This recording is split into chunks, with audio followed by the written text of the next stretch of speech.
বেড়েছে দেশীয় মাছের দাম। মাংসের দাম অপরিবর্তিত থাকলেও বেশি দামে বিক্রি হচ্ছে সবজি। সাপ্তাহিক ছুটির সকালে বাজারে গিয়ে বিড়ম্বনায় ক্রেতারা। অন্যদিকে সরবরাহ ঘাটতিতে বেশি দামে কিনতে হচ্ছে পণ্য, দাবি বিক্রেতাদের। মাছ কিনতে গিয়ে দাম নিয়ে বিপাকে সাধারণ মানুষ। চাষের মাছ নাকি নদীর মাছ, স্বাদ আর সাধ্য মিলিয়ে একটু ভালো কেনার চেষ্টা, তবুও সব দিকে মেলানো দায়। আগে তো জানতাম যে মাছ ইন্ডিয়া চলে যেত, ইলিশ মাছ। এখন তো আর শেখ হাসিনা নাই, তখন ইলিশ মাছ যায় কোথায়? এখন একটা ইলিশ খাইতে হইলে 1 কেজি ইলিশের দাম হইলো 3000 টাকা। এখন কষ্ট হয়, অনেক সময় তো একটু খাওয়া লাগে, ভালো মন্দ জিনিস, সেই জন্য কিনা লাগে। বর্ষা মৌসুমে যেখানে দাম কম হওয়ার কথা, সেখানে উল্টো সব মাছের দাম প্রায় বাড়তি। সপ্তাহের ব্যবধানে আকার ভেদে কেজি প্রতি মাছের দাম বেড়েছে 50 থেকে 200 টাকা পর্যন্ত। কিন্তু বিক্রেতাদের যুক্তি কি? দেশি মাছ তো এখন পাওয়া যায় কম, এর জন্য ওটার দাম একটু বেশি থাকে।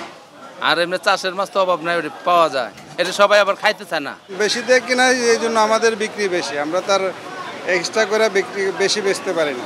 বাজার ভেদে মুরগির দাম কিছুটা বাড়তি। ব্রয়লার মুরগি কেজি প্রতি 160 থেকে 180, লেয়ার 290 থেকে 310, পাকিস্তানি কক 350 এবং দেশি মুরগি 640 টাকায় বিক্রি হচ্ছে। খাসির মাংস প্রতি কেজি 1200 এবং গরুর মাংস দোকান ভেদে বিক্রি হচ্ছে 700 থেকে 800 টাকা পর্যন্ত। একটা গরু হয় 80,000 টাকা, ওষুধ আনতে আপনার 85-90 আনতে হয়।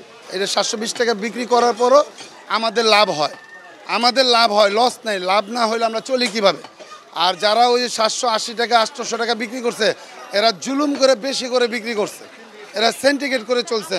সবজির দামও বেড়েছে। পেঁপে, পটল বাদে প্রায় সব সবজির কেজি প্রতি দাম 60 থেকে 80 টাকা। কাঁচামরিচের ঝাল কিছুটা কমলেও দাম ঘোরাফেরা করছে 200-র আশেপাশেই। টমেটো কিনতে গেলে গুনতে হবে কেজি প্রতি 160 টাকা পর্যন্ত।